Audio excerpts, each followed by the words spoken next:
Ricky, Tony, welcome to the podcast. Thanks for having us. Yeah, thanks for having us. Good to meet you as well. I know we haven't done one of these face-to-face. First time. Tony, I hope you don't mind me saying, took a bit of convincing. I know we're out of the comfort zone, but We are, yeah. we've got some good goals for this conversation. We want to try and make this as helpful as possible for people. And also, I know a lot of people out there really enjoy the first year in business stories. It's just really helpful. Yeah. As we'll get into both of your stories, it took a while for you to take that initial leap. So I'm sure you appreciate there's a lot of people out there maybe listening that love the idea of being a recruitment entrepreneur, taking that leap. So having people share transparently, honestly around what that journey's been like, what's been hard, what hasn't been as hard is really helpful. Sure. So our goal with this conversation really is to break down what this first year has been like the main lessons, what we feel like we've done really well that's played out, and also some of the smart things that we've done looking back that we think have been good moves. And then most importantly, what we then continue to double down on going into the future. So like I always like to do, give people some context before we get into this. So let me know if I get any of this wrong in terms of some of the background, but we always like sharing stats like this in recruitment. So between you, over 25 years combined recruitment experience. No, more than that. Double that. Okay. Yeah, 20 years my side, 24 years your side. Yeah, I think it's 24 this year, which is just frightening to say. Okay, yeah. So a load of recruitment A load, experience. yes. 40 plus. Yeah. Too much. So you guys have known each other for a while as well. Yeah. Yeah. Worked together previously, but both been on different journeys. So in terms of what we're going to talk about, it's going to be this Pulse journey. Yeah. Pulse Group. So the numbers that I've got here in terms of just give people background, because I know people always really appreciate this. So launched the business in September 2024. Self-funded, probably had around circa 50 grand each to put into this business. So gave yourself around a 6-month runway. Team today in terms of where we're at, we've got 8 heads, 5 recruiters, 3 on the solution side. 5 if you include Tony and I. Yeah. Cool. And then we'll get into that. So then in terms of revenue, the numbers that we got here. So first full year, 1.4 million, and then 1.1 million EBITDA, obviously pre-dividends and all of that, which we won't go into, but that gives everyone a bit of an idea. What that was made up of and how we achieved that was circa 80 placements across 17 clients. We're going to get into this, but Pulse Solutions was also born in this period. Currently around 250K of that, 1.4 was from Solutions, but there's potentially a lot more that's going to look a bit different again this year, which is exciting. All doing well, yeah. So we've got contracts, but then a lot of that 1.4 has been perm, and that's all been UK. Correct. Yeah? Yeah. Yeah. UK, yeah. Yeah, about 70-30 contract and 30% perm. And it's been very much company-led versus industry-led. Very much so. Here's to add in there. Yeah? Yeah. Okay.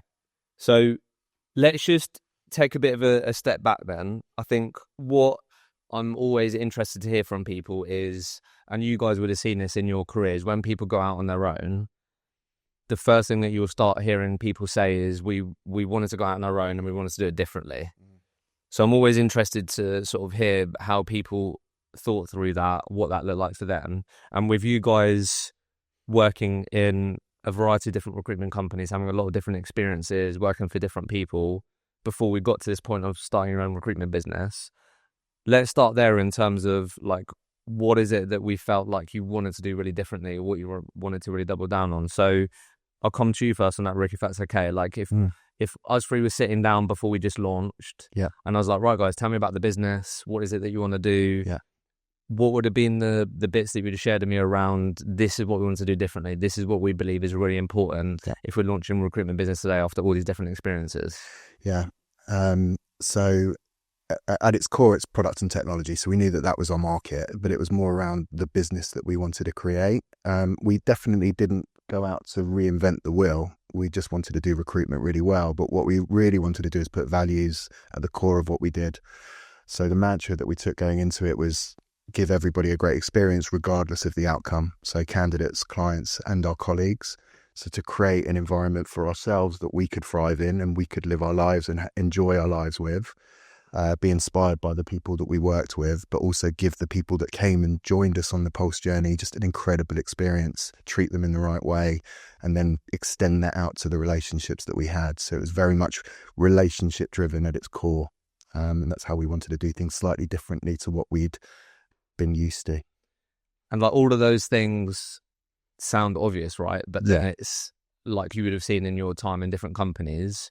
I'm sure you would have heard maybe similar things, but then it's, do the actions match up to that? Exactly that. That's the hard part, right? Yeah. Like staying true to that when X scenario is in front of you. Yeah, I think in terms of the markets that we and the ups and downs that we'd experienced over the 20 odd years each that we'd been doing it, we'd seen kind of that real growth and come back and let people go and high pressure environments. We very ambitious, really wanted to build something incredible, but wanted to try and create an environment that wasn't so reliant on where the market was. We could create an environment for people that they felt safe, that we could treat people in the right way, and not work in just a crazy high pressure type environment. We're absolutely going to go through like what that actually looks like day to day, because I think that's the helpful part. But I guess again, part of like the beginning here, Tony, I'll come to you on this, because I think whenever I've spent a lot of time with solo founders, recruitment founders, I've met a lot of different people on different journeys. I think one of the common things that I see when founders don't seem happy, are unsure, or just aren't quite sure on what the next decision is they need to make, a lot of the time it's rooted in really not understanding what they want. And it is a loaded question. It can evolve, and I'm sure like I want to sort of hear, like, if again we were speaking early on, what were the intentions here? If I said, right, what's the plan with Pulse, Tony? Like, what would you said to me? What were the intentions, and were we like clear with that at the beginning? Yeah, I and this is a question a lot of so many people ask, right? And where you want to go with it, and what's the purpose, what's the why? We talk about the why in recruitment all the time, and for us, it's one of the big things is culture. You know, is if when you're what sort of journey you've had is like sometimes you come from just corporate, or sometimes you just come from, you might have had a bit of a mixture of both, like a startup environment to go into corporate. One of the things when you're in a bigger company is sometimes it's really difficult to drive that culture. So I think sort of going into this, you know, one of the reasons why we got to this point, like, you know, I've just turned 47, Ricky's 45. We got to a point last year where like, this is kind of a now or never moment. Like we you know, we if we don't do this now, it's just never going to happen. And as dramatic as it sounds, that's the reality. You know, so we were just like, we knew that we had the experience, the capabilities, the network, you know, the confidence to do it. It's just going over the edge. That going over the edge is the hardest thing, and actually doing it with commitments, you know, family, you know, all the stuff that most people have, you know, mortgages, financial commitments. So it's just, and it's actually being able to drive something yourself, and actually it's you. I mean, the flip side is the buck stops with you, but it's actually, you can dictate it, you can drive it. It's all on you. It's all on us. So it was I think that was a big part of it. Yeah. And like, Ricky, because I'm always interested in this. I've had more and more conversations over the last 12, 18 months with founders who started with a business partner and it hasn't quite worked out. And I think this actually happens a lot in our industry. And I think any like transparency around how you guys so far have got better at communicating with each other around like what you want, because it might change, it might evolve. Yeah. Because I think I'm sure you've seen it when you guys worked for different businesses, and you'll have a lot of colleagues and friends who went out and started on their own. I think a lot of people are quick to make that decision of like, yeah, like Tony looks like a good biller, we get on, we have a few drinks after work, I'll go into business with him, right? So again, at this starting point, from your perspective, Ricky, how did you guys have those important conversations around, we both agree this is like now or never? I know you guys have known each other for a little while, so you had trust built there and you wanted to do it together. But what did that conversation sound like? And did you have a conversation around, what is it that we want? Is this a business that we want to grow? Is it a business that we want to keep reinvesting in? Is it a business that actually want to really have high profit so we can facilitate our goals in life? What did that conversation look like? All the above. we sat down in your house, didn't we? We did. In your kitchen, and we with laptops in front of us, and we'd gone through all of those questions to make sure we were aligned. We were lucky in a sense that we'd worked really closely with each other, so we understood each other's strengths and weaknesses, and also could lean into that in terms of the roles that we created for ourselves. So, I'm very much the ops, finance, marketing, strategy, and billing side. Tony, very client-facing, team development, and that's the roles that we'd always worked in. So it was about reclarifying, okay, as the business evolves, how are our roles going to evolve with it, and being very clear on those boundaries with each other. That was really important. For smart stuff. We did that at the very beginning. Right at the beginning. We also talked about, well, where do we want to go? What's the end goal? What's hyper business do we want? How big do we want it to be? Do we ever want a potential event to happen in the future? What would that potentially look like? So we were very clear on the direction of travel as well. I think that was also part of your question to me before. Probably just getting going nerves, but no, it's fine. But it was kind of part of like the whole kind of the reason why. But it was it's like, because there are some people that I know that you've had on here that would sort of say, look, we want it to be a lifestyle business where we've kind of been so fed up with, the politics and just being dictated to by people, earn other people money, that kind of thing. And then there's people that have gone out there that we know have done it for a lifestyle business, and they've got a really comfortable life, and I respect that massively. We've been in a situation where we've had a couple of, sort of exit type situations, or we've had sort of skin in the game, and it hasn't really the tease is there, or that it's, you can see what the potential is. And we were like, well, we want something meaningful. We want to build something, but we want to do it ourselves, and we want to get to that point. So we never set out to say, okay, we're just going to have a lifestyle business. Some people are really comfortable with that. That's great. That wasn't what we wanted. We were like, we want to do something. We want to build something with a view to having an event. And that was always, we were both very clear about that. It wasn't as if there was one thinking potentially one thing, or there was a bit of ambiguity about where we wanted to be with it. It was always really, really clear what we wanted. Yeah. So that was all mapped out from the beginning. I think this is where you guys have been wise. Yeah, shareholder agreements. What if one of us leaves? What if one of us, God forbid, is incapacitated? All of the kind of what ifs had been mapped out, so there was no ambiguity. And yeah, we get on great. We're very good friends at our core, so that really helps. We enjoy each other's company, and we know each other's strengths. We also know each other's little nuances and quirks as well, so that helps a lot.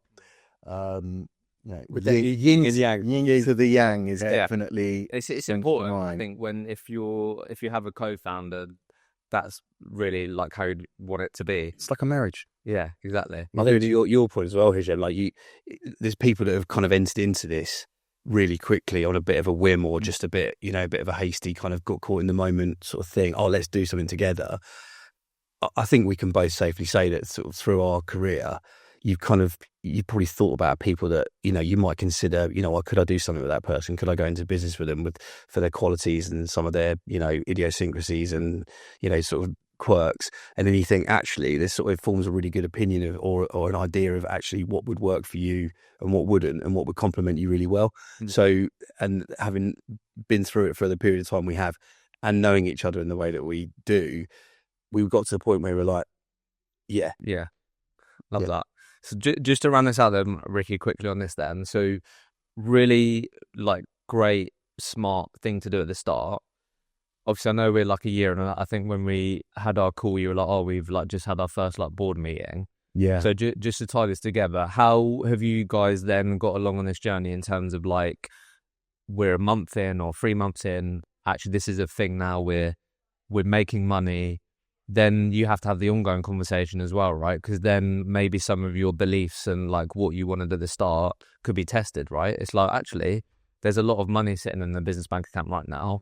Be quite nice to take most of that out and do what, so how have you guys got on in terms of having those consistent conversations? Do you check in with each other, or is it quite organic and natural? Very organic, very natural. We talk every single day. Yeah. Every major decision, every dividend conversation, every hiring conversation, I come up with a lot of ideas. Tony soundboards them, we test them, and we agree before we move forward. So we haven't had any major hiccups in that sense yet. Okay. Maybe at some point. Yeah, and Well, what's you into it there? Yeah. it's still early days. Maybe it will all, Yeah. But I think one of the other things on that is that being a bit older and having quite a lot at stake with families and kids and commitments, and having like lived a bit and had some irresponsible times with the money that recruitment can yield. Right, we've all been there. It's kind of, it teaches you the right path, I think. So when you've sort of been a bit irresponsible and you've been younger and it hasn't really mattered to a point, you've kind of got that out of your system, and we're at a different sort of place in our life now. Yeah, no, it's a really great point. I was speaking to a founder yesterday who, it's like her and a co-founder, and it's a lifestyle business. She has 2 kids, family. It's very profitable, and like that's exactly what they set out from the beginning. But we was talking about this co-founder conversation again. But what you just said there, Tony, about in terms of picking up on that, something that is an interesting insight for people who are listening. If you've gone into business or considering going into business in someone, definitely worth having a look at or understanding what lifestyle they lead. in time. Because that is interesting. Like you said, you maybe learn these things on the come up where there's less responsibilities. But if you're going into business with someone who has a certain lifestyle that they want to maintain, that they want to upkeep, and then we do well, you might then have big conflicting decisions there around, do we want to keep the money and do a reinvest and take it out? So it's an interesting point that you make. It's an true. Important one. And we're strangely similar in terms of where we are in life as well. Yeah, Obviously, definitely. Your kids are a lot older than mine. Yeah. But also the values, we'd worked with each other enough to know that at our core, the values are right, and ambitions were very, very aligned. So it just made everything super easy in that respect so far. The other thing that I wanted to talk about in terms of starting, before we get into what we think we've done really well, is this part what you were saying, both of you really saying around, it's like now or never. And this is something that has come up a lot when I've spoken to people who took that leap, but just on hindsight felt like maybe it just took too long, or there's certain fears that they had. So like, I'll come to you first on this, Ricky, and I guess the framing around this would be, what do you think were the biggest things that were holding you back? Was it the fact that you were quote unquote in a non-billing role for however long? Yeah. Like the idea of going out there, selling in candidates, getting candidate feedback, insert whatever recruitment activity. Yeah. What is it that you felt like really just, what is it that you had in your head around taking that first step? Because then we can talk about what it was actually like. You hit the nail on the head. It was the first year that always put me off. Getting my hands dirty again and getting back to actual billing.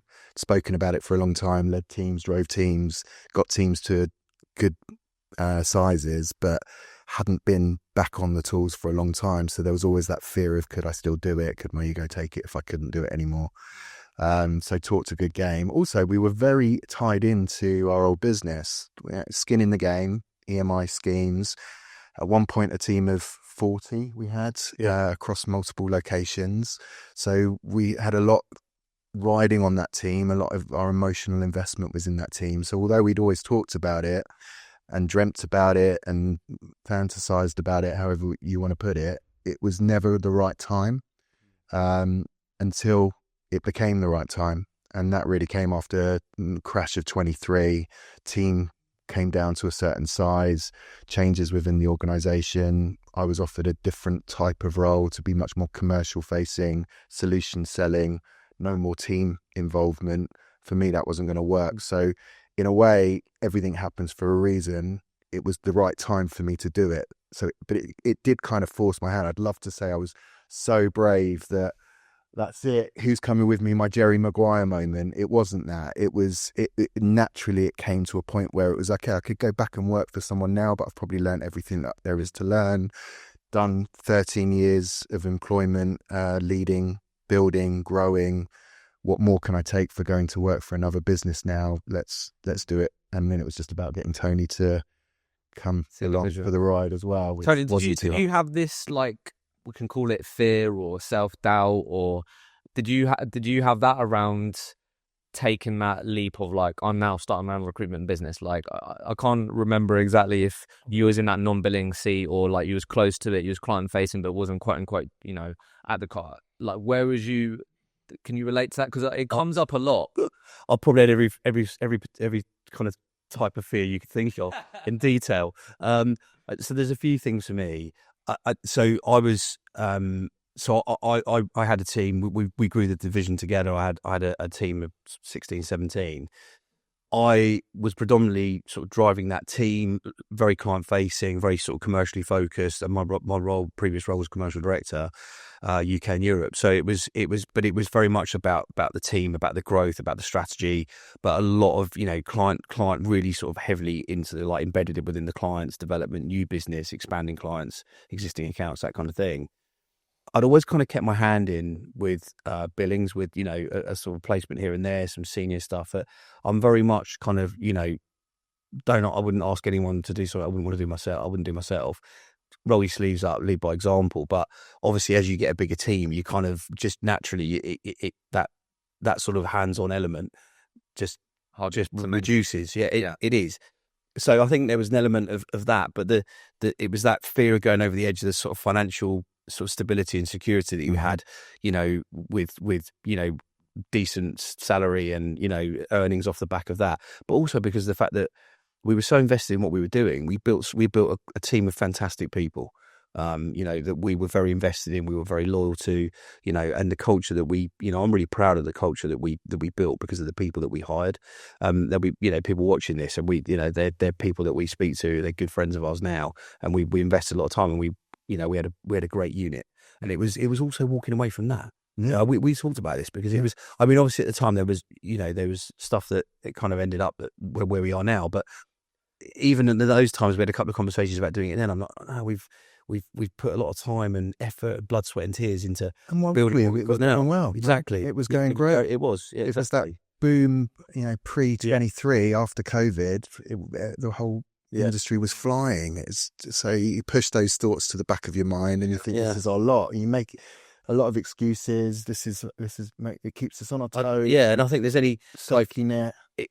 You hear all these things like fortune favors the brave, and all that kind of stuff, and you have all these things go around your head because you think, well, I could, why should it be any different? Like I can do it here. I'm getting paid a salary, but why can't I do it for myself? Then you have all these, your brain's playing tricks with you, and you have all these, like, the voice on your shoulder kind of thing. And it was, there was a number of things. I mean, I could talk myself in and out of it 1,000 times over, but you just get to a certain point. But I think the big thing was the team and the situation that we were in, and the time and effort and that we'd invested into it. Basically, yeah, that was a big thing for me. So just to run this out, then I'm just curious. It's just come to me. Ricky, maybe you can answer this or what comes up for you, because you guys have been really transparent about it there around taking that leap. Like, now you're on the other side and you've taken that leap.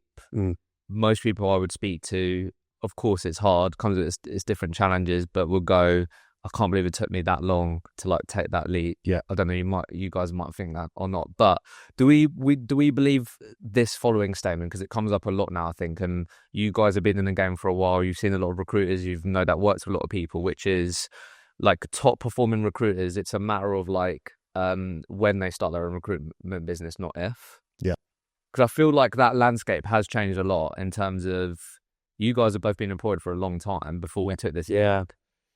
I guess, Ricky, I don't know what comes up for you there, because I do think it is an interesting time. If you think about when you started your first recruitment business, the options available then probably look quite different to what they look like now.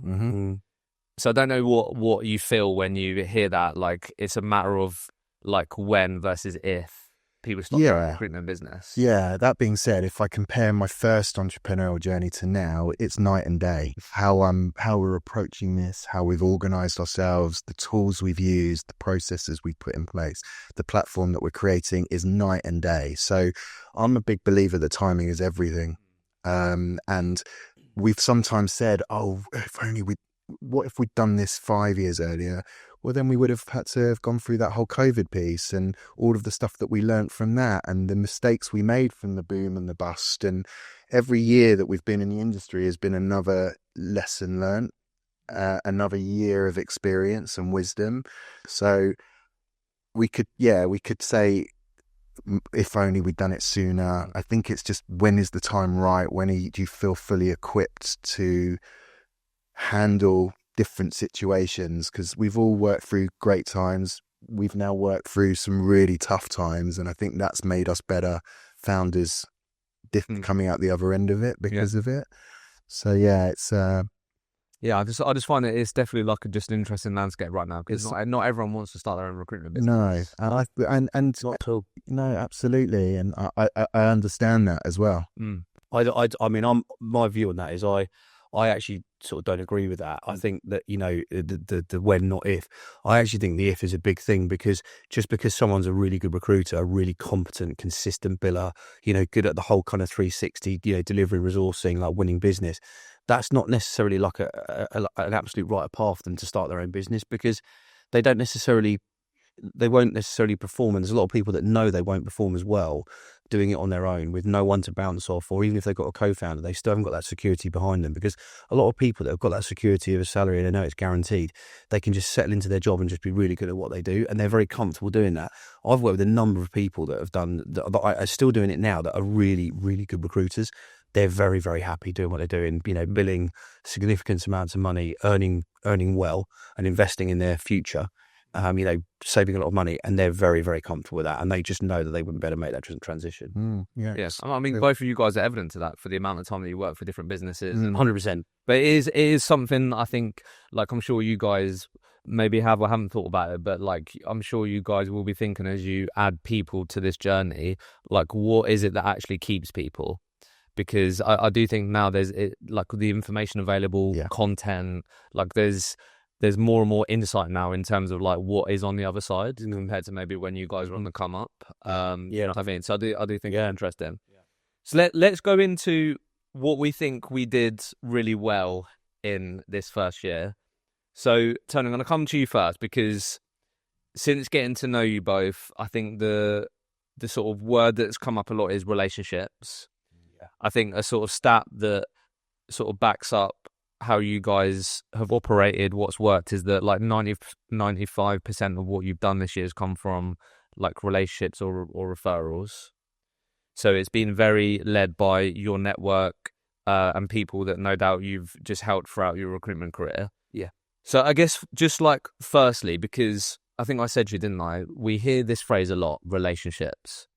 And I think sometimes that isn't massively helpful for people when we just keep overusing something. It's like, yeah, you've got to build relationships.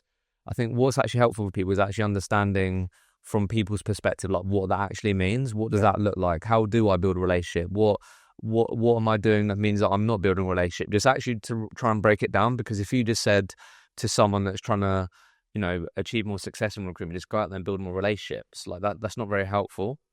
So let's just sort of start there, really. I guess from your perspective, how do we think about this phrase that you like to use, relationship-led relationships? Like, firstly, what does that look like to you? What does that mean to you in terms of in the recruitment context, like day to day, week to week? Like, what does that actually look like in practice? Yeah, so relationships for me are it's the thing I'm most passionate about, because I think it's if I look back on, you know, reflect on my sort of life or journey to date, it's all been very much driven around, you know, building relationships with people, understanding people, commonalities, you know, and also in different circles, whether it be work, you know, common interest, sport is a huge part of my life. So the relationship, you know, for me, it's about just being on a level, you know, authenticity, transparency, but also connecting with people. It's about connecting with people. So, you know, for me, and also like being natural. I used to talk to my teams about being human, you know, and relatable, not wooden. So those relationship pieces is finding like common ground. It's understanding people's drivers and really just sort of bringing all that together. How all my stuff's been driven over through recruitment, and one of the reasons why I wanted to get into it, because you don't just go, oh, I want to be a recruiter. There's hardly any people that say that. I certainly didn't. But it's actually understanding people, getting to know people, and just broadening your mind with getting to know different people, different personalities, etc. And in recruitment, it's about intrigue. It's about getting, you know, so many different people you work with. You know as well as I do. Like no day is the same. So working with people and having that challenge, and also one of the things, the way my brain works is I connect with someone, or I meet someone, and I think they're very different to me, but I'd love to get to know this person more. But also, there's a lot of people that all of us have met in recruitment that, you know, you think, oh, they're going to be quite challenging. It's a bit of I'd love to turn that person around. I'd really love to win that person's trust. You know, through being transparent, through making them feel comfortable that I know what I'm doing, I can support them, whether it be as a candidate or a client. But a lot of the time for me, the relationships, 95% of the relationships that I've got were people that all started as candidates. Really? That's where it all starts. Yeah, same. So Just tell me about love. What do you mean? As in, like, you worked with them to progress their career, or you just help them out? Or? Coaching, supporting. I mean, let's be honest, right? Recruitment, if we didn't have candidates, we wouldn't have anything. That's where it starts. So, but the majority of the people that I have relationships with that are long-standing, which, I'm really proud of, and I pride myself on the way I work and the way that I set up my desk and my business now is, through candidates, through being available, being consultative. I've always been trained as a consultant, so it's kind of like the whole picture. It's consultative, it's helping people, supporting, but coaching, educating, but high communication touch points, but being available. I think there's loads of things at the moment about recruiters being really inaccessible and really hard to sort of get any of their time, or ghosting, whatever people want to call it. For me, it's always about being available, helping people. I talk to teams all the time about, don't just call someone when you've got something for them. Speak to them, offer them advice, support. That's what we're here for. That's part of our job. I just think the job sometimes is so one-dimensionally seen. It's like, I've got to match this person's CV with a job description. That's one tiny part of what we do, and it's one tiny part of what I do. Like, the bigger picture is that relationships. Candidates and clients that I've known over the years, that they're not just like a good relationship. They're friends. I can name 15, 16 people that are clients straight candidates that I've either been to weddings, christenings, amateur boxing matches, for charity. It's that kind of depth, but it's that connection for me. What do you think? Because, like I said to you, I think this is where it can get helpful for people, just out of interest. Like, what do you think what are some of the things that happen along that journey that get you to the point where you're being invited to a wedding or a christening? Is it just obviously time spent with this person, different experiences, you're communicating to them in different ways? Yeah. You maybe go through some stuff together where you did speak to them about an opportunity that didn't quite work out, but then you're still, do you know what I mean? Like, what are some of the typical things that happen that get to that point? Because it is interesting to think about that. Like, how do we actually get to that point? Yeah, no, absolutely. And I think, look, one of the things is, someone said to me the other day about some recommendations on LinkedIn. I'd say that probably 90% of the recommendations I've got on LinkedIn, they're not people, I haven't placed those people, but I've just looked after them. Okay. So it's things like being really transparent with, processes, and if you can't, as a client, for example, if you're really struggling, just be honest, just one of the things we used to sort of talk about is, a lot of people, or client feedback when we win business, is like, we've been working with a recruiter and it's a 4 or 5 week period has elapsed. They've just come to us and said, we need to up the budget, but they haven't told us why. They haven't sort of educated us and consulted with us all the way through the process. So for me, it's about being on a level and just having honest conversations, just to say, look, we're kind of a week in. This is the trend that's developing with the role. It's minor things, but it is actually quite significant. I think one thing I notice, and we both do, Tony is particularly good at, is he also lets them into his world as well. So it's not just about understanding the candidate. They also know about his family. They know about his interest. He finds commonality really quickly. And I think when you're building a relationship, it's quite easy to go into that consultant client type dynamic and keep it quite, you said, wooden. It's really just loosening up and having a bit of fun with people, being memorable on those calls. And that's something that we both really strive to do. Tony's exceptional at it. And it does mean that these relationships then spawn over like decades. They're not just transactional relationships. You're good for that one job. So a prime example, you didn't get the job. 2 weeks later, they're still on the market. How is it going? How are you getting on with that search? Is there anything we can do to support you? Do you want us to review your CV for you? Have you thought about this agency? Because maybe they might have other opportunities. It's just helping people. Yeah. And doing the right thing by people, I think, and that makes you memorable. Sounds so obvious, though, doesn't it? It does sound really obvious. That's the reason why people don't do it, right? Because people ask you about USPs, and what's your standout. But I actually think that because a lot of recruiters, they're working in companies where it's just about KPIs. Actually what happens is they become unconsciously devoid of the basics, and it's those basics that will help you strive. So it's that I think actually it's very easy to become too transactional as a recruiter because of the environment, because you're a product of your environment. And because you're transactional, you're actually the basics, which actually don't seem that significant, are actually massive. So yeah, I'm really open, like Ricky said, with the way that I communicate with people, because again, it's like bonding, it's like common interests, and it's bonding and it's also like making it not just about work or finding a job or finding someone for a company. It's like, I can connect on other levels, and I love doing that because I love understanding about that person.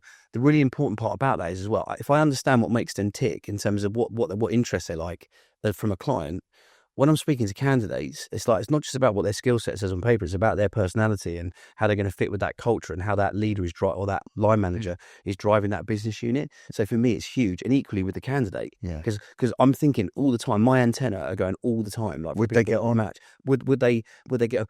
Someone could look amazing on paper, right? They could look amazing, and they're a decent person, but actually, would they connect? And if you don't know, I think this is the element of where I've always been driving my kind of recruitment focus and the way that I practice is like, if you don't really know that person and what drives that business and the culture of that business, you could put the best person on paper in front of that hiring manager and it wouldn't work. So that's a big thing for me. Yeah, and it's a really good point because, and we'll get on to how you've approached this in your business, because you would have really seen this now you've been out on your own in terms of like technology, tech stack, AI. Like, I think a lot of founders that I sit down with, you can really get caught in the rabbit hole of always trying to find the next best piece of kit to bring into your business. Yeah. I speak to someone about this like this week, because of course LinkedIn have a monopoly, right? And they're bringing out like another AI solution, and it's about agents on top of LinkedIn and the information it can get. And I was just saying to basically what you were saying, Tony, which is, like, having access to LinkedIn's data is not a competitive advantage. No. Like, you and your competitors are all going to be able to, if you do your Booleans right, you do your filters right, you have their agent, and going to be able to access the same talent. Yeah. So if me and Tony are going to market with the same account executive role and we pull together the same shortlist, like your 10 people, my 10 people, if you're looking at your 10 people and you're going, Jeff, he does his sales and he's in the sales industry because he's got a family and this is what he's driven by and this is what he cares about. And also I know he also loves this about work and the type of work culture. And you've got that context that you're talking about. And then on my list, all I know is that they've got the skill set. They sold the same type of technology in the same industries. Who's going to have the advantage? It's the person that's got all that context that you were talking about. Yeah. So it is actually all of that information that you're talking about that actually matters more than ever. Because we're all going to be able to have access to the same people and see like who could do the job on paper, but it's then that extra layer, like what you're talking about. And an extension on top of that, Hisham, is in candidate short markets, when you're looking for particularly niche skill sets, it's going to become, certainly as AI starts to become more and more prominent, who the candidates pick up the phone to, who's the first, who are they going to say hi to, and we've got that black book of people. And it's that high trust. So the relationship extends into that, something that AI can't build. It might be able to identify a load of good people, send out an automated message, but they haven't got. Yeah, you joke about that all the time with me, don't you? And I ring people and they pick the phone. Hey Tony, how you doing, mate? Yeah. He jokes about that all the time, but that's come from years of investment of time. Yeah. And like you said, if you have 10 people, if I have 10 people, you have 10 people. The difference is, yes, I understand, I know about those people in the main, but also it's there. If I ring them, I've got a better chance than picking up the phone, or if I message them, I've got a stronger chance because I've gone out of my way to invest that time that they'll come back to me versus someone else. Yeah. And then just final point or two on this, because I know that this really is like a golden thread through this year, is like, because Tony, you would have seen this in like your commercial director, like there is a bit of a line here, and you guys are going to have to manage this as you bring people in, because the stuff that you're talking about, that, like you said, that is all those things, is quite hard to then be like, I'm building relationships, Tony, and it's then hard for me to predict what my pipeline's going to be and what number. Like, there is a bit of a line. Do you know what I mean? So Yeah. what I want to ask though is around this, because this will be things that people have heard, but again, it's a reminder of like, are you actually doing it? Are you having those conversations? Can you get better at actually opening up and bringing people into like your life so you can connect with people, have different ways to connect with people? But I think also the thing that needs to be mindful here, which is what I want your thoughts on, is we could be doing all of this stuff, but with the wrong people. Because I'm sure you maybe had to learn that, because you could do all of these relationship building, but then what if you're doing Can't be it best with friends people with that everyone. Yeah.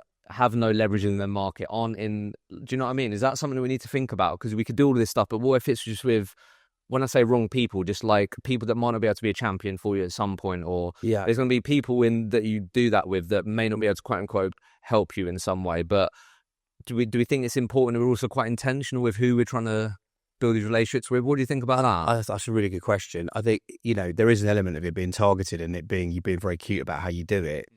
But I also think one of the reasons why we all do recruitment is because there's a natural level of perception and, reading people and reading the room kind of thing. But I think also there has to be a mindset, which I've always had and I've always instilled in my teams, is that, when you speak to someone for the first time, it's about managing expectations, your own expectations. It's about like, it's a bit of a longer game. It's not like, it's very rare that you will go into something. If you go into something thinking like, I'm going to get something out of this immediately, that's the wrong mindset for me. It's about a longer game. It's about an investment of time, but it's also about earning that person's trust, and through investment and through, them understanding that you and, the way that you operate, the way that you practice. But and also, but I think to your point, like, where's the cutoff? But there's specialism within that, yeah. Right? So it's we can't be friends to everybody. We work in product and we work in technology. So within that space, if we're giving everybody a great experience, we can't get back to every single person. But the people that we do engage with, are they getting a fantastic experience? Are we following up on what we say we're going to do? Are we making sure that we're checking in later? Are they going into different hot lists in our CRM and making it more of a process that we can manage as we grow as well? Because you were touching on that. For us, it's about segmentation of not only the markets and that we're working, it's also segmenting it by the relationship that we have with that person. So we've put in some processes with our team now to help them to almost see it as this race to get as many great relationships as you can. That are, you would hope, going to be really useful to you. But there is also that realization and acceptance that not everyone will. It won't always lead to something, but if you do it enough and you're speaking to the right people enough, the chances are, and as we've learned, it will turn into something in time. So just to bring this home then, and then I want to get into some other bits, Tony, I'm going to tee you up to try and talk about, I think you mentioned it briefly or loosely on our call. I think stories really help, and there'll be loads of stories out there where this whole thing that we've been talking about, relationships, long game, plays out. I think you said to me, let me know if I get this wrong, but like loosely, after our call that week, you was going to go for dinner with someone that you helped, that you didn't directly help in terms of getting to one of your jobs, but offered some advice when they were looking. You could really help them. And then that person ended up in a particular position. They then actually brought you in, and then you've ended up doing like X amount with that person. Is that right? Like, just give us a bit of a story, because I know you'll have loads of these, but I think it helps people just really just hit home. Like, this is what sometimes these things end up looking like. When we do this relationship stuff. Just the basics. Look, I'm fortunate enough to have a really good amount of those, and I'm so grateful for those. But I think if someone said to me, like, there's one that stands out, absolutely. It was a guy, again, which is where majority of my business comes from. It was referral recommendation about 10 years ago. He was a product director, or going into a product director role. He was working for a major sort of multi-channel retailer, and I was recommended to him by another senior product person because he was kind of at a point where he was having to potentially take voluntary redundancy, and he contacted 7 or 8 product recruiters that had been recommended to him, and a couple of them sort of went through the motions and had a conversation. The first thing I said to him is, "Why don't you come in and see me?" And he came in and saw me. We had a coffee, got on really well, lovely man, you know, and a very good friend of mine now. But it kind of went from there, and that for him, that was a huge, significant moment, because he had been in a role for a long time, didn't really understand the market, was sort of kind of putting his head above water for the first time, right? And he needed some advice and, you know, a bit of voice of reason, you know, a bit of a sounding board, a bit of a sanity check. And I just, you know, I'd spent some time with him, and he really, really appreciated that. I mean, yeah, we got on well, and again, we connected on, you know, a lot of common things, but it was actually just really about taking the time to understand him and what he needs, and supported him through that next phase of his journey. I put him in front of about 3 or 4 opportunities. They didn't actually materialise, but what he did do, because he was really grateful of my help and support, he had 4 offers on the table, and he came to me and he sat down and he said, "What do you think I should do?" And we went through the offers, and he took the role, and basically at that point we ended up building a team for him of about 30 or 40 people. And that next role that he went to, I didn't place him, another recruiter placed him. You know, but that recruiter was just transactional, just didn't really care. Just wanted to get him in and get a fee. And I since then I've built about 7 teams for him. I've been to, you know, family events. You know, he's a good friend, and he is someone that I would call people use the term sort of mate quite loosely, but he is a mate. Yeah, he's a very good friend of mine, and you know, will be for a long time. I've heard it like so much, and all I want to underline there is like, you quote unquote didn't get him like the successful outcome you're meant to get in your sort of working relationship. Like, I hear that so much from people that really think about this experience and take it seriously, that some of their biggest advocates, biggest wins have come from people that you quote unquote didn't get like the end outcome for. Yeah, like it's really something that you don't want to overlook. Like, some of your best advocates will be people that didn't place, or you didn't get to that point, but how you treated them. not what's exactly the prep that you've done with before the interview, the feedback that you've given, the coaching that you did prior to the interview, again, it's selling of the organisation, all about the experience. Exactly that. It's because obviously we're here to find people jobs, but that is a big part of it. But Yeah, it is about the journey and the experience that you give them. That is a thing that, to your point, a lot of that gets overlooked, and I think that's where a lot of people fall down. yeah. So Rick, should we talk about because one of the things that I think stood out when we prepped for this was how you probably had opportunities to do this in the position that you was in terms of like, be smart with like how you had certain commercial agreements in place with companies. If there's certain volume there, or you saw certain potential, you could be flexible, I can imagine. But obviously now you guys have your own business. Like you said, the buck stops with you, but also you can just make these decisions, right? So one of the things that also like stood out was around the commercials, and how you was maybe smart and cute in certain scenarios, which led to you having more committed clients, but you was willing to maybe in certain situations be flexible in how they worked with you, what the commercials look like. Mm-hmm. Now, I said to you that this was interesting, and I wanted to just have a bit of an honest conversation around like, where do we draw the line here? And like, maybe over time you sort of, I don't know if there's like a framework that you think about, or something that could be helpful for people. But the reason why I think this is interesting is one of the consistent challenges when I sit down with founders who are in this part of the journey, saying no to work is like hard. It's really hard, because it is different compared to when you're employed. Yeah, it is completely. I think when you're looking at an opportunity, you know how much time you can throw at it, and like, you don't, when you're on that entrepreneurial journey, you don't sort of really equate like a value to your time. You're like, I will fucking get that done, and that is an opportunity for me. Let's do it. Yeah. So just give us, like, I found this a bit of an interesting insight. So just talk to us a bit about, on reflection, why this is something that we think was like a smart play, like the commercials and sort of how you approached it. Because I think you did do some interesting things, and I want to talk to us a bit about how do we navigate that? What's the advice for other founders to consider? Yeah, I think for us it was always looking at every opportunity on its own. What's the potential of that relationship? Where could it potentially lead? What's the volume? What's the SLAs?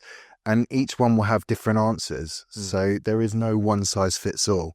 So we've stuck to our guns in certain respects. If we thought it was just going to be a one-off, if we were maybe up against other agencies, all of that plays into holding firm. But if the opportunity has arisen, which it has done, where there's opportunity for volume hiring, it's client-led, it's within our space, it's exclusive, there's a much bigger play longer term, it makes absolute sense to package that up. And the way that we've done it is it's quite easy to go into those conversations with this is what we want and disregard maybe what the client can do.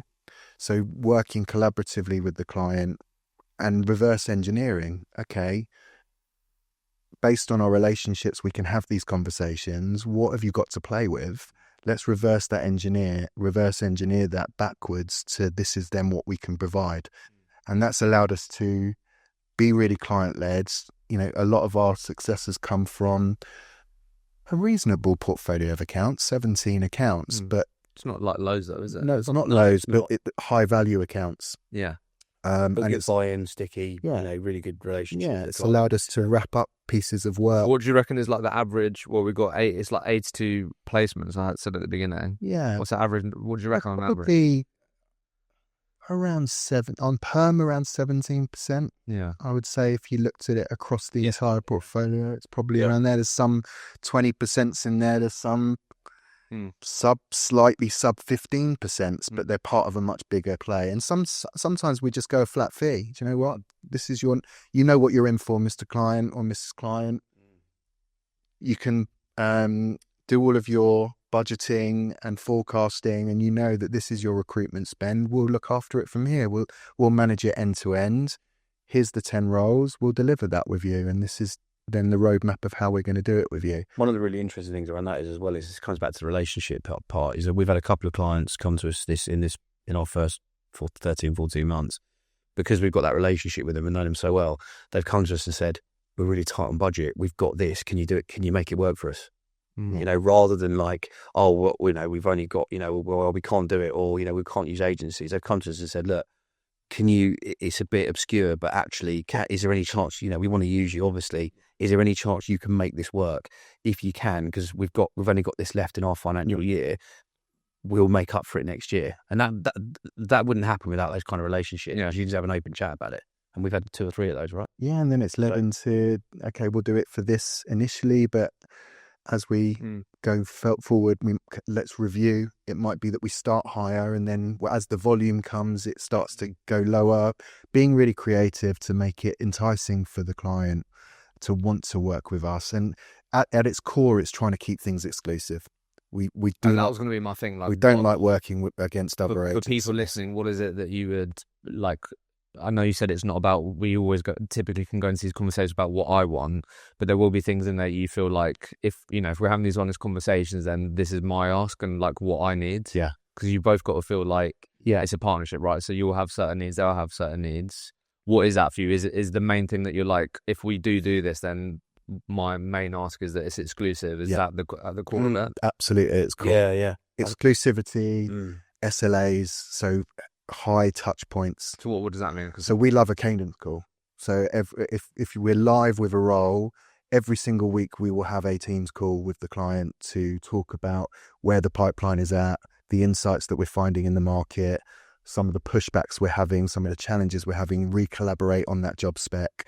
So for us, having that to keep the momentum going, that's high up on our priorities, as well as if we work on this, we might be up against an internal team. We accept that you're going to have some referrals from your own network. That's part of the parcel. But for us, those two things at its core give us the confidence. If we've got those two things, most of the time we're filling our roles. Well, I mean, also that, And we're getting an ROI on it. Yeah. Exactly. I mean, and let's look at the fundamentals of like building a relationship, right? It's constant communication. Each time, I would say, each time you speak to someone, you get to know each other more.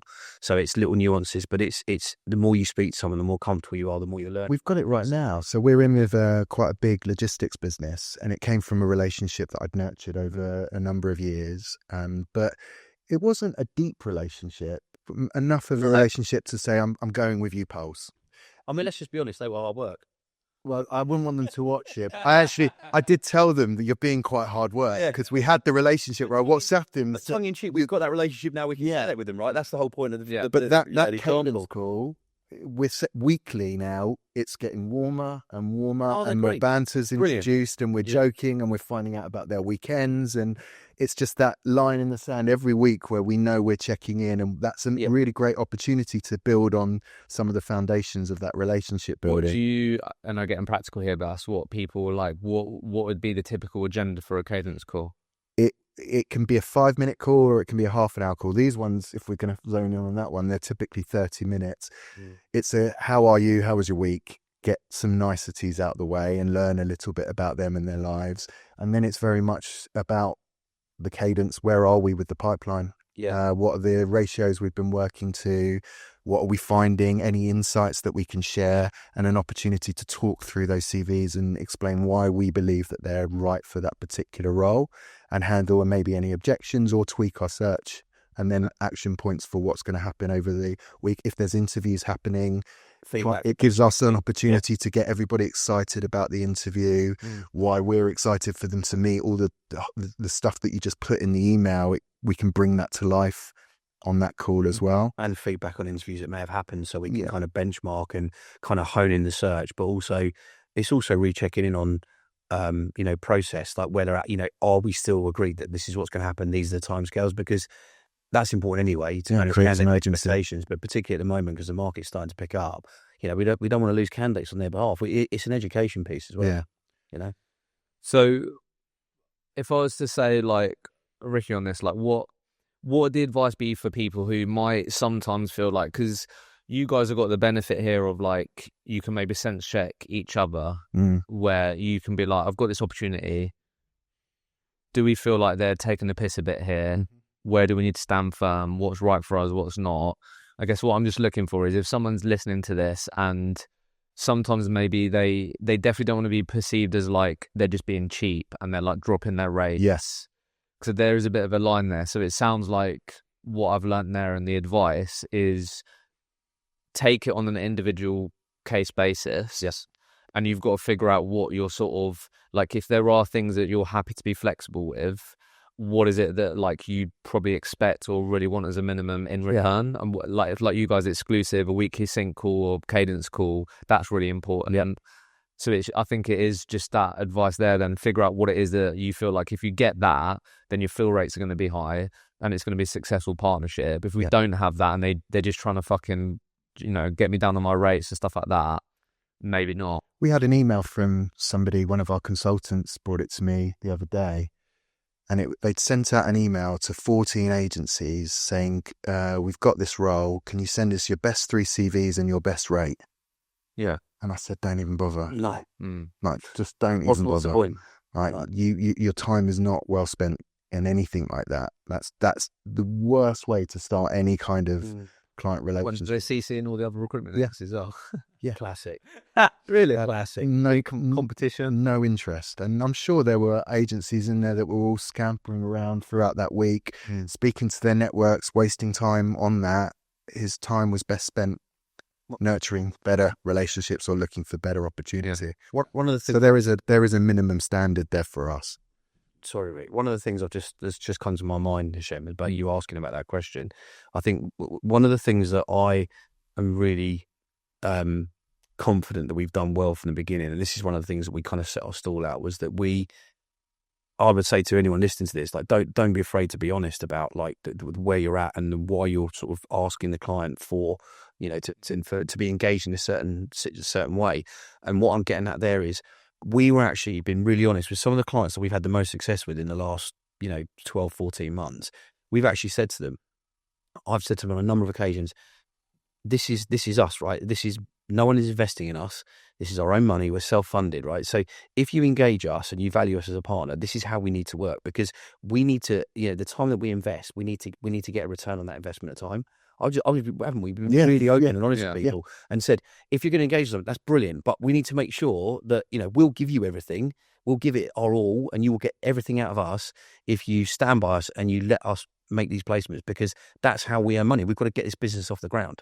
And we've just been really open, because I actually don't think sometimes people, like clients, realise that, a lot of people realise that we actually are probably one of the only industries where, until we actually place someone and they start and you've got the payment terms, we actually work for free.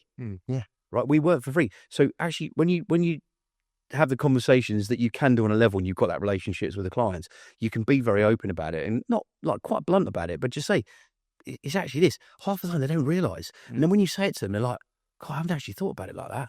And then you say, you then add in the fact that we're a startup and we're completely bootstrapped and this is us. There's no one else investing. I've actually found that clients are really receptive to that. They get it because it puts them in your shoes and they go, oh, okay, right, okay, yeah, because it's all on you guys, and also you don't get paid. You know, you're putting all this time in to find me people, interview, then offer, then they accept, then there's a notice period, then they've got to start, then you get paid. 30 days after that. Oh, okay.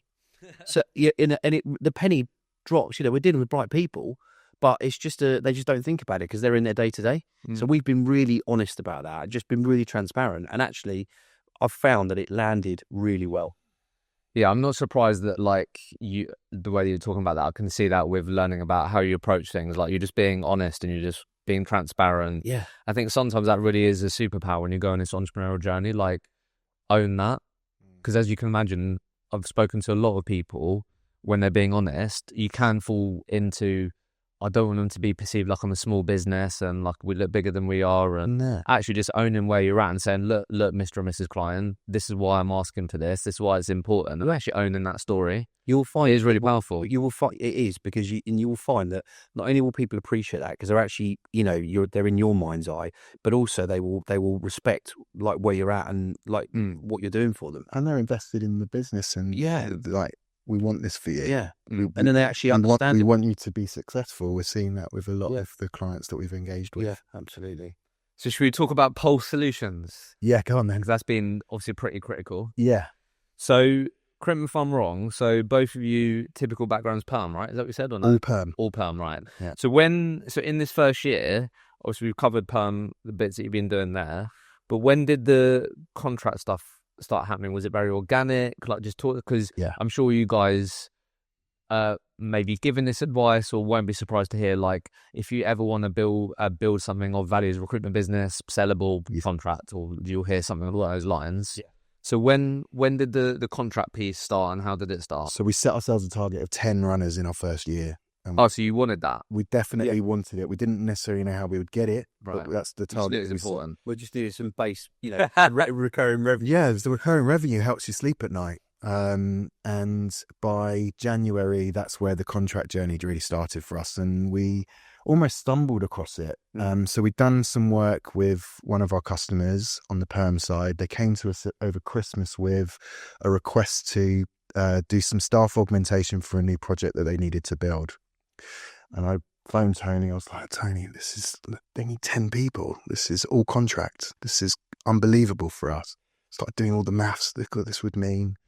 So I followed up, of course we can help you. Okay, great. Can you send us your proposal and the outcomes and the deliverables and all that statement of work? Statement of work again. Okay, this is well beyond. So we led with, yes, we can do that. Yeah, we'll figure it out. Yeah, well, but thinking it was basically, we've got these 10 contract hires. Can you go and find them for us? Not like it was statement of work. Statement of work, outcome, deliverables. So we were like, it's a shame. Listen, we'll probably have to walk away from it, actually, because we can't manage a project. Also, we're 4 months into of launching Pulse Recruit. For us to then put our head into a 6 to 12 month project that you haven't done before, very technical, it just didn't make sense for us. We didn't know what we were doing. No, we never clicked.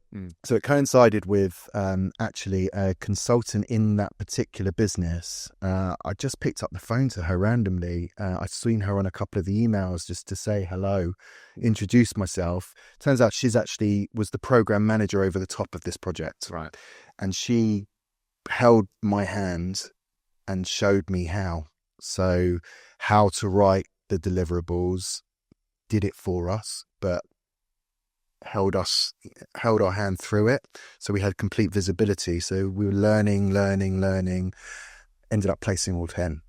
And that was the beginning. And then did that client know that you was working with her? Yeah. Right. Yeah. She basically said, look, I'm the program manager, so I'm going to be over the top of it anyway. I like you guys. Built a really quick relationship with her. Like you guys. I'm going to hold your hand through this. So, and we found her great people. And so proved ourselves on the delivery side really quickly. And that extended out to other projects that she was looking at within that particular client. Because just take a moment. So firstly, one, how would you describe what a program manager is? Like from my understanding, I sat down with They sit over the top of multiple projects, all of the organization, all of the upward stakeholder management piece, downward stakeholder management piece, looking at the entire program of work and making sure that it all runs well in layman's terms. And then how would you also describe or explain, like, because like you said, initially you might have thought it was 10 contract hires, but then they said, no, we want deliverables. They did. So how would you define the difference between the typical contract hire to the statement of work? Not a huge amount of difference, really. It's just having some accountability and helping the client to understand what this person is going to be doing. And I think it's all tied into inside out IR35, outside IR35, right? So this was all stuff we were learning. Yeah. So inside our 35, they're effectively an employee, but doing a day rate. Outside, they're a consultant to that business. They're going in with a very clear plan. They're not reporting to anyone. They can work their own time. They can work from anywhere. So they're just very much consultants, B2B type relationship. So we're learning all of this, and that's really interesting. Place that they went on. And in the meantime, other relationships with other clients we're placing time and material contractors with. So by March, we were up to about 15 contractors, maybe something like that. Anything surprise you when it came to, like, you obviously batch yourself, but when you then went to market, speak to contractors, was that hard? Oh, I loved it. It was, for me, it's just the breath of fresh air. I think He was in his absolute element. What? How come? Like, what is it? Fast and it's quick and it's fun. Right. It's not we've been used to 3-4 week processes in perm our whole careers. Now we're introducing contractors to the client and it's being turned around in 3 days. And he basically, I'm the most impatient, which is ironic because we worked at perm recruitment for so long. This came along, he was like, oh my God, I've literally found my niche. Like after all this time. Where have you been hiding all my life? Yeah, it was like... Did you not find it? Did you figure out, like, who should I speak to? It wasn't that... Exactly that. Okay. Just networking and putting pieces together and listening and working through the food chain as well, making sure that I was making friends with the right people in that particular organisation. Like I said, our contract book is probably across 7 accounts now. 7 or 8, yeah. 7 or 8 accounts. So it was in coinciding, but that's where the main bulk of the learning came from. In answer to your question, how did solutions come about? Well, just quickly, sorry. Yeah. Because it's also part of the learning curve, and I think why sometimes people who've always done perm are like, oh my God, how does it work? How did you then finance it?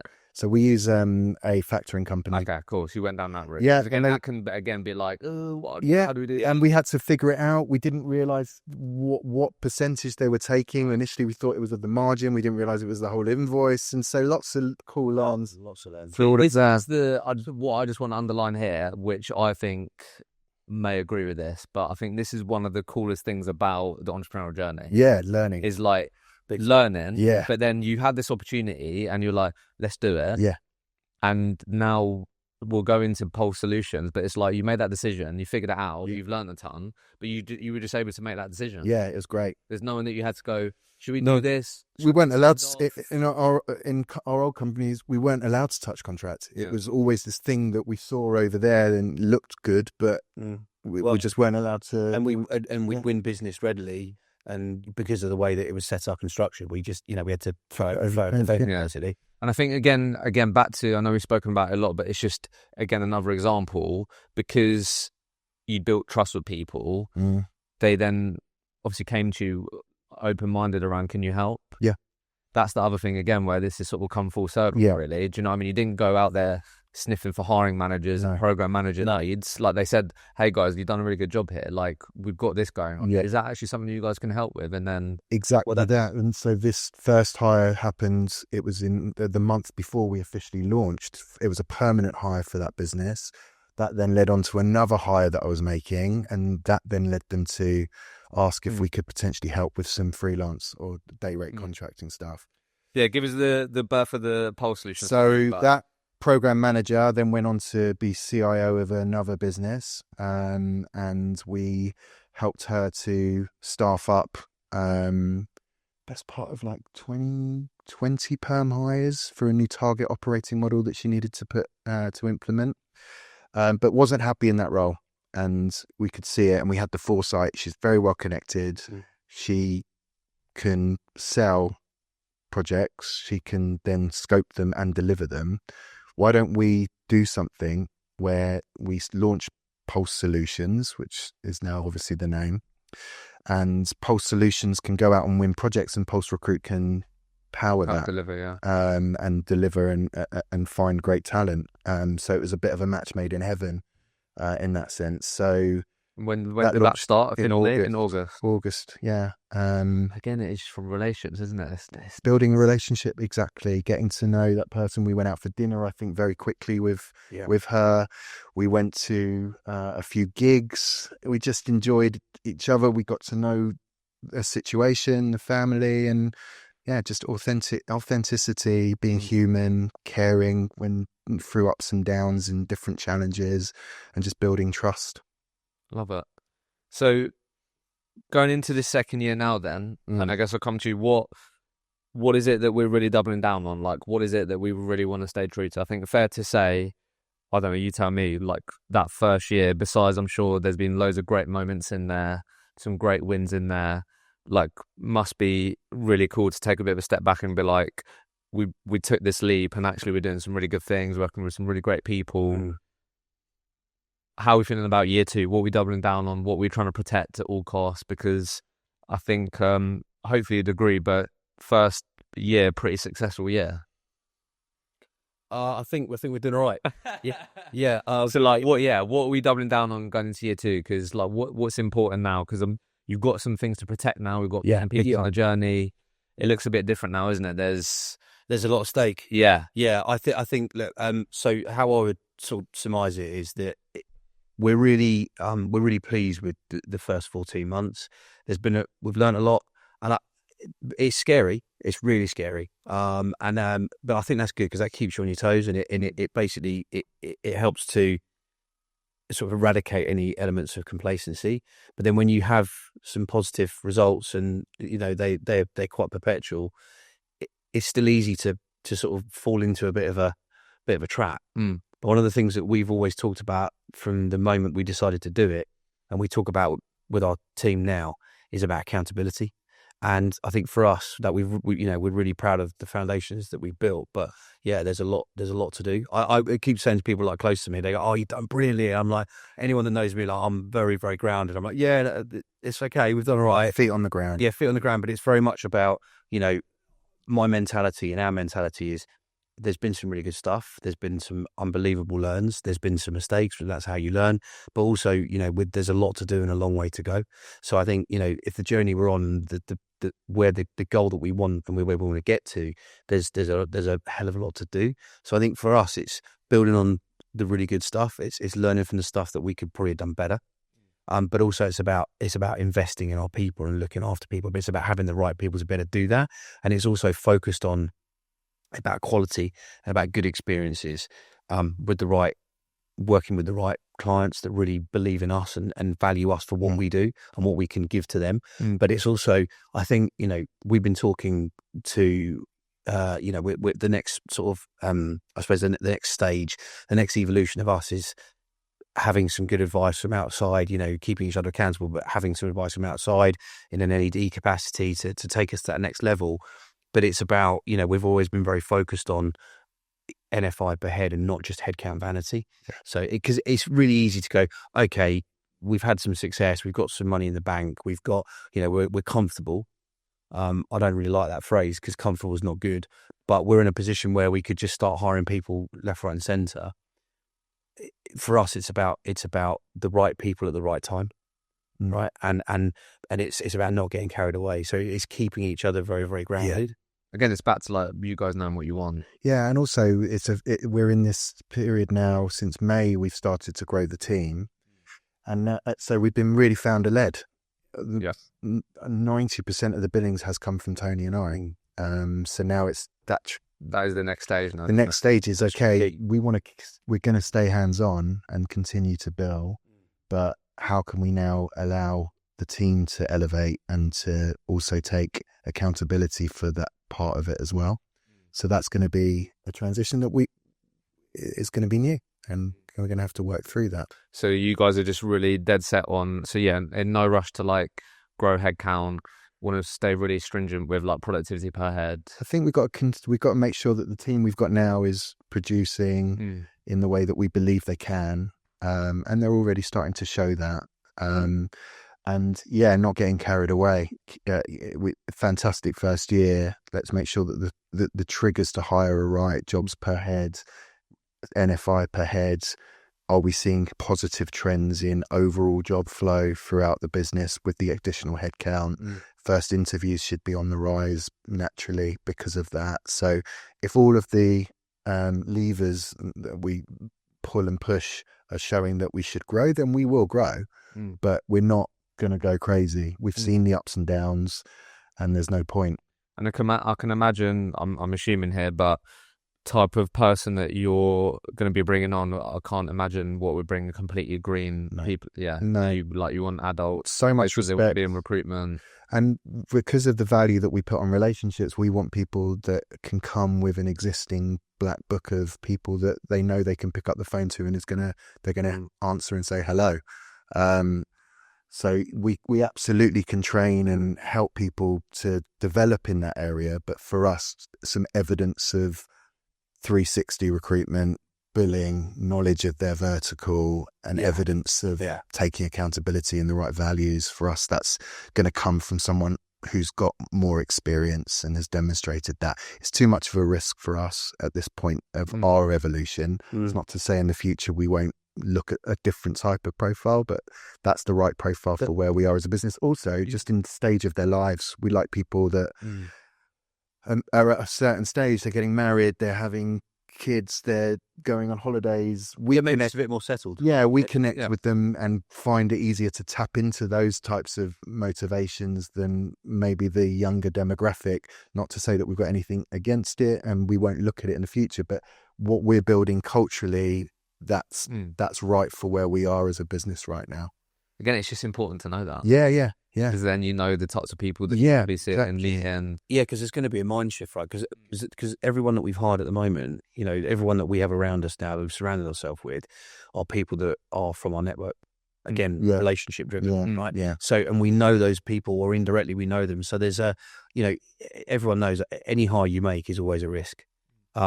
But if you've got that sort of calculated risk where you know those people or they're recommended to you, you know, come, you know, sort of, well recommended as such, you're putting yourself in a much better place. It's not a safe place, but it's a better place, and that's where we're at. So I think for us as we scale, you know, whether in some periods of time it's quicker than other times, there's going to have to be a mental shift for us, because it will be people. Yeah, the well will run dry. Actually, you know, and also there'll be different people we need for different roles, and it will be some people, you know, that we will be hiring people that we don't know.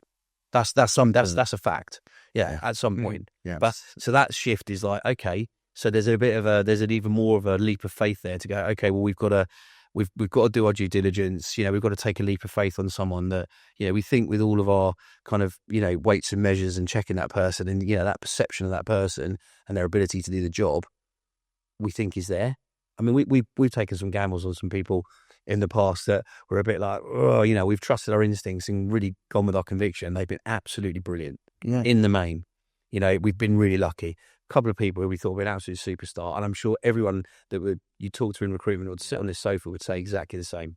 You never really know until there is a role. That's that you know, you talk about like this next year, you know, I'm sure that will be a factor in our evolution and our growth. I think, like I said, the most important thing is you it sounds like you've already got a clear idea on like the types of people that you think could work really well in your culture and add to it versus not. I think that's just the most important thing. Yeah. But it is going to be in, obviously, this next chapter, as you say, that is going to be the interesting part, right? Because you guys are so close to everything and you've got your hands involved in stuff. But as we go on this journey, if we want to, I guess, like just keep being able to like provide the services and we're getting opportunities and work with the clients, we're going to have to bring people on that journey that maybe you can't be close to. Control freak in me. Yeah. So, because a lot of it, this is the benefit of being of this size. Like you can do a lot of things through proximity. Mm-hmm. Yeah. right? So, look, I think it's been like really cool to break down this journey. I really appreciate both of you doing it, being super transparent. I think, overarching message is just really don't overlook those relationships. And even though you may not be getting stuff from those relationships today, don't forget that if we're in this for the long haul, there's so many great things that can happen along the way. We can start a contract book through relationships. We can, work with a client 7 times over. That really is the message here, and actually just really committing to doing the right things and those world-class basics every single day, every single week. That just compounds, and that's actually really powerful. So appreciate both of you joining me. Do right. Thanks for having us, Jim. Thank you, Hisham.